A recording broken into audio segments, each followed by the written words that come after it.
श्रीरंग बारने। माननीय अध्यक्ष महोदय, गए 3 साल से महाराष्ट्र के विभिन्न जिलों में सूखा और ओले गिरने से किसानों को प्राकृतिक आपदा लगातार आती है।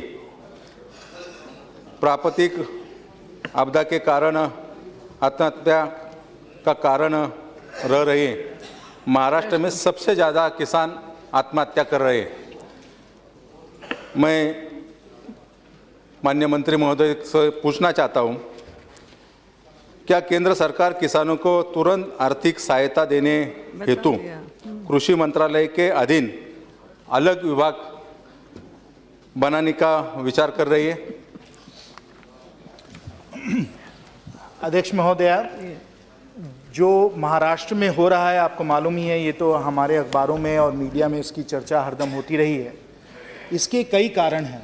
एक तो कारण है कि वहाँ हमको मालूम है कि कई बार ड्राउट वगैरह आए हुए हैं और वहाँ सिंचाई का प्रयोजन नहीं है।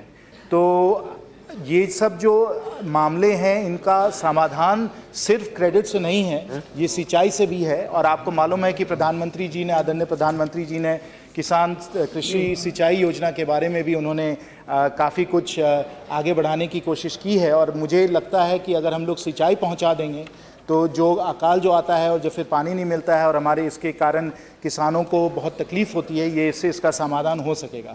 तो एक तो सिंचाई के माध्यम से हम लोग जो वहाँ जो तकलीफ़ हो रही है उसका हम लोग किसी तरीके से हल कर सकते हैं।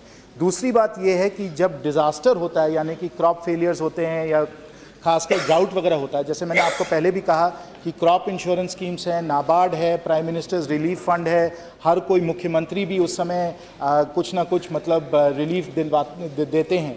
तो ये सब 3-4 ऐसे माध्यम हैं जिसके द्वारा हम लोग जल्द से जल्द किसानों को जो हम लोग रिलीफ पहुंचा सकते हैं हम लोग पहुंचाते हैं।